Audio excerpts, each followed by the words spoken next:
Oke guys, ketemu lagi dengan saya Mara Mangaraja. Oke, kali ini saya sedikit bercerita mengenai roh manusia. Jadi dari yang sedikit saja yang saya pahami, roh manusia itu dalam mitos Batak itu ada 7. Namun bukan berarti dia ini adalah terbagi menjadi bagian-bagian yang terpisahkan. Tidak, itu adalah satu kesatuan. Namun dia dibagi menjadi 7 sesuai dengan namanya. Oke guys, jadi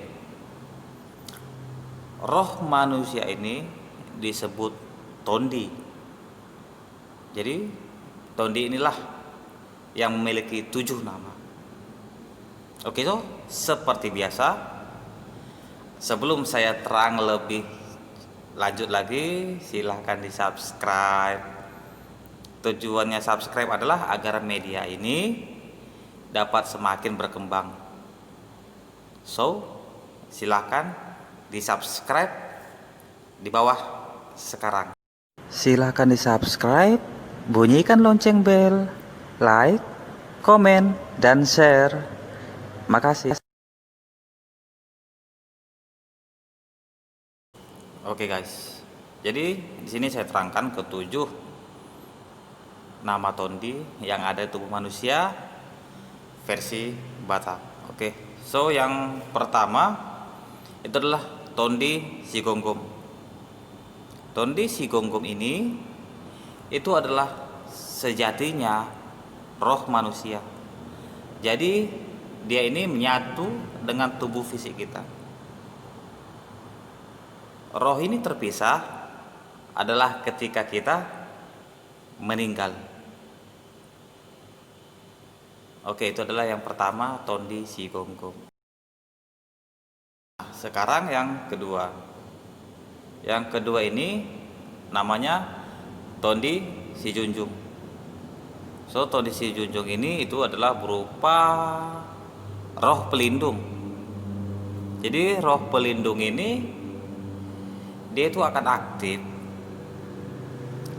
atau kita akan serasa terkoneksi adalah ketika kita merasa terancam, baik kondisi kita sadar maupun bawah sadar.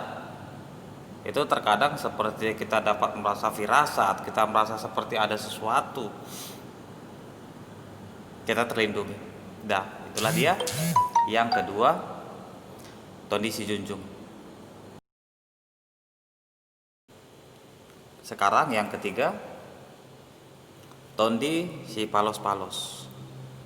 Jadi Tondi ini itu yang berfungsi untuk menjaga keseimbangan kita.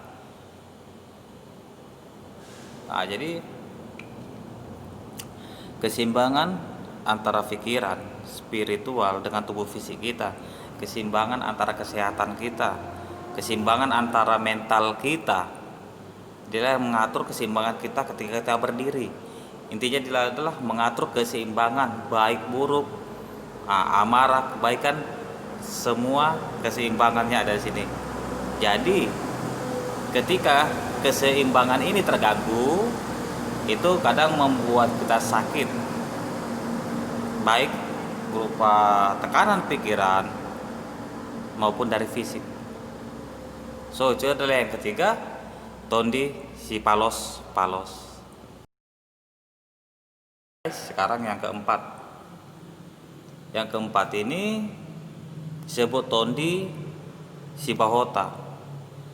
So, Tondi si Bahota ini itu berupa daya cipta kita. So, daya cipta ini baik berupa kecerdasan kita untuk berkreasi, untuk memahami, juga secara fisik, yaitu untuk perbaikan sel-sel tubuh kita, reborn, pembelahan sel. Jadi itu termasuk daripada daya cipta. Itu yang disebut Tondi si Bahota. Oke, yang kelima. Yang kelima itu Tondi si Palilohot. kondisi Pali Lohot ini itu berupa seperti aura dalam pengaturan keberuntungan, baik seperti pengaturan rezeki kita, juga berupa seperti peluang yang mengatur peluang kita untuk kita kalau dalam meraih sebuah pencapaian, dalam sebuah membuat target, cita-cita, pengharapan. Ya, dia itu seperti berhubungan dengan keberuntungan kita, sosialisasi kita terhadap yang lain. Itu adalah yang kelima, Tondi si Pali Lohot. Sekarang yang keenam, Tondi si Parorot.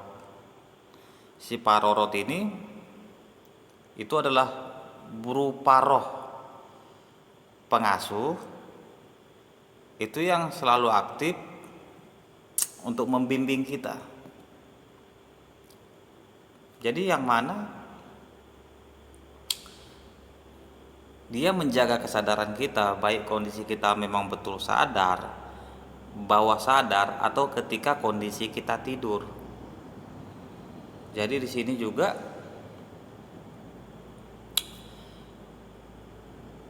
terkadang seperti kita kecil, kita merasa seperti ada ya, ibaratnya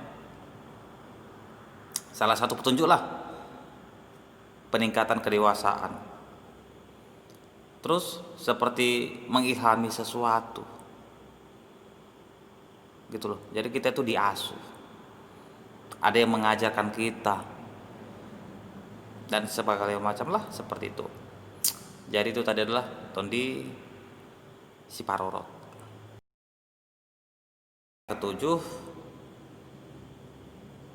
nama aslinya kurang tahu juga ya, tapi saya sebutlah di sini yang ketujuh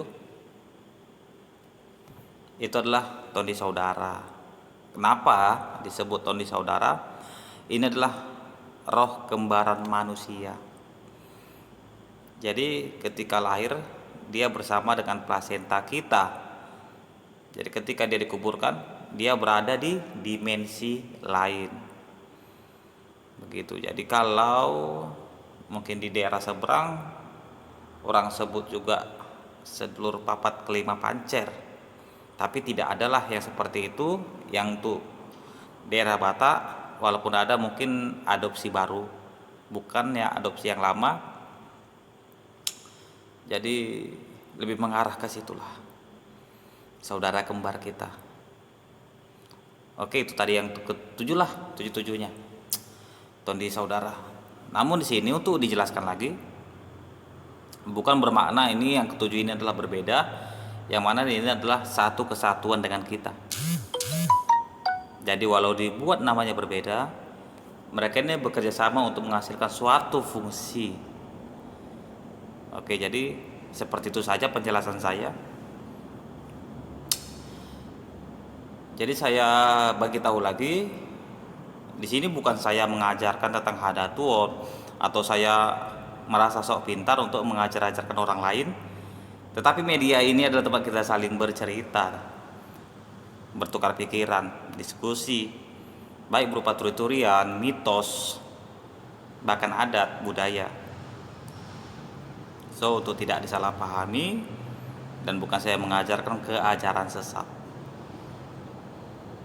Oke, seperti biasa, buat yang tadi belum subscribe, silahkan di subscribe sekarang, karena subscribe itu gratis.